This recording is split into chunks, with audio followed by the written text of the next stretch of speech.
একদিকে গণতন্ত্রকামী রিপাবলিকান, অন্যদিকে ফ্যাসিবাদী ফ্যালাঙ্জিস্ট বাহিনী। লোরকা সরাসরি সক্রিয় রাজনীতি না করলেও তার মন ছিল আজন্ম শোষিতের পক্ষে। তিনি ঘোষণা করেছিলেন, আমি সব সময় তাদের পাশেই থাকব যাদের কিছুই নেই।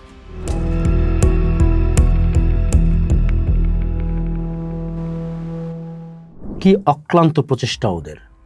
ঘোড়াটি প্রাণপণে কুকুর হতে চায়, কুকুরটির উপক্রম পাখি হয়ে ওঠার। পাখি সে তো ভেবেছিল ভ্রমর হবে, আর ভ্রমরের মনে মনে ঘোড়া হওয়ার স্বাদ। আর ঘোড়া কি তীক্ষ্ণ তীর টানে গোলাপের থেকে, কি ফ্যাকাশে গোলাপ ওঠে তার ঠোঁটে ভেসে। গোলাপ সে এক ঝাঁক আলো আর চিৎকার, শরীরে শর্করায় রাখে গ্রন্থিত।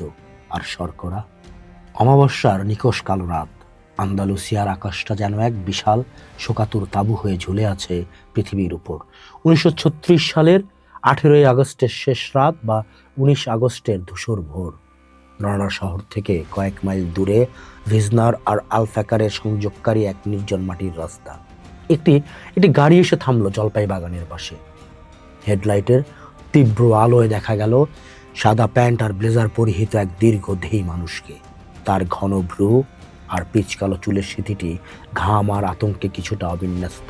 তিনি ফেদ্রিকো গার্সিয়া লোরকা, বিংশ শতাব্দীর স্পেনের শ্রেষ্ঠতম আবেগ, যার কলম স্বৈরাচারের ভিত কাঁপিয়ে দিয়েছিল, যার সাথে যমদূতের মতো দাঁড়িয়ে 5 জন সশস্ত্র সৈনিক, আর মৃত্যুসঙ্গী হিসেবে আছেন 2 জন বিদ্রোহী বুলফাইটার ও এক পেয়ে স্কুল শিক্ষক।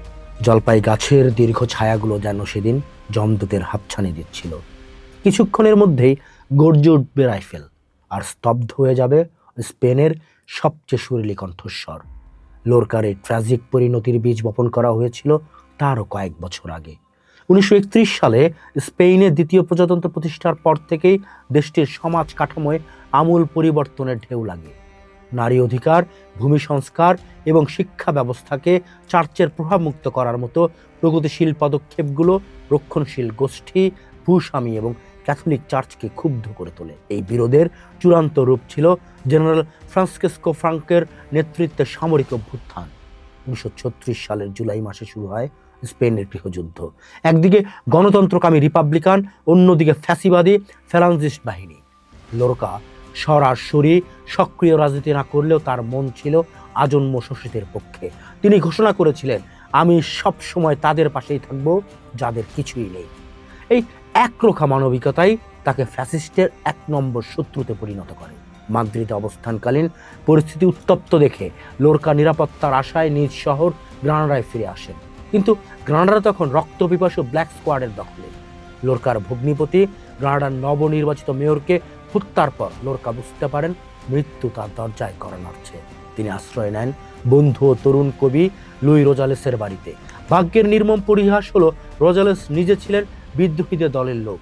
যুদ্ধের উন্মাদনায় আদর্শ আর বন্ধুত্ব তখন মুখোমুখি। রোজালেসের পরিবার লোরকাকে বাঁচানোর আপ্রাণ চেষ্টা করলেও প্রতিহিংসা পরায়ণ স্থানীয় নেতা র্যামন রুইজ আলেন্সোর হাত থেকে তাকে রক্ষা করা যায়নি। লোরকার বিরুদ্ধে অভিযোগ ছিল তিনি মস্কোর গুপ্তচর। কিন্তু আসল সত্য ছিল আলোনসোর সেই দম্ভক্তি, এই লোক কলম দিয়ে আমাদের যা ক্ষতি করেছে যা তা অস্ত্র দিয়েও সম্ভব নয়। গ্রেপ্তারের পর লোরকাকে নিয়ে যাওয়া হয় সিয়েরা নেভাদার পার্বত্য অঞ্চলের অস্থায়ী এক জেলে। সেখানে মৃত্যুর অপেক্ষায় প্রহর গুনছিলেন তিনি। লোরকা চিরকালই মৃত্যুকে ভয় পেতেন। বন্ধুদের আড্ডায় মজা করে নিজের মৃত্যুর দৃশ্য অভিনয় করে দেখাতেন তিনি।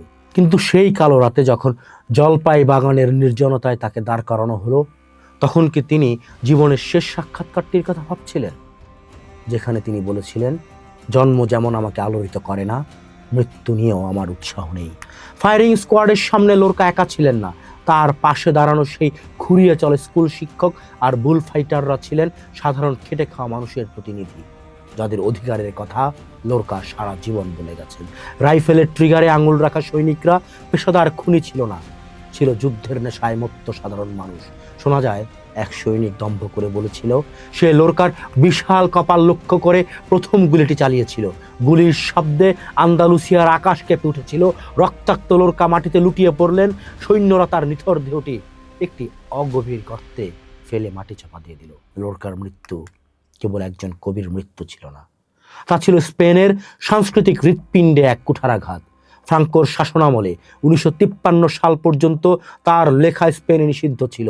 আশ্চর্যের বিষয় হলো লোরকা তার এক কবিতায় ভবিষ্যৎবাণী করেছিলেন, তারা আমাকে খুঁজে পাবে না, সমুদ্র সহসা স্মরণ করবে ডুবে যাওয়া সকলের নাম। কবির সেই কথা অক্ষরে অক্ষরে সত্য হয়েছে। আজও গ্রানাডার সেই পাহাড়ে লোরকার দেহাবশেষ খুঁজে পাওয়া যায়নি। প্রত্নতাত্ত্বিকরা অনেক খোঁজাখুঁজি করেও ব্যর্থ হয়েছেন। লোরকা আজ রক্ত মাংসের মানুষের চেয়েও অনেক বেশি জীবন্ত। যে ফ্যাসিবাদী শক্তি তাকে নিশ্চিহ্ন করতে চেয়েছিল, তারা ইতিহাসের আস্থা করে নিক্ষিপ্ত হয়েছে। কিন্তু লোরকার কবিতা আজও প্রতিটি বিপ্লবে, প্রতিটি প্রেমে, প্রতিটি হাহাকারে ধ্বনিত হয়।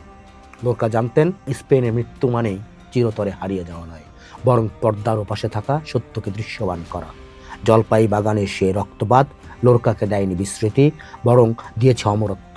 স্পেনের গৃহযুদ্ধ থেমে গেছে বহুকাল আগে, কিন্তু লোরকার গিটারের করুণ সুর আজও আকাশে অমলিন হয়ে ভেসে বেড়ায়। শেষ করছি লোরকার একটি কবিতা দিয়ে।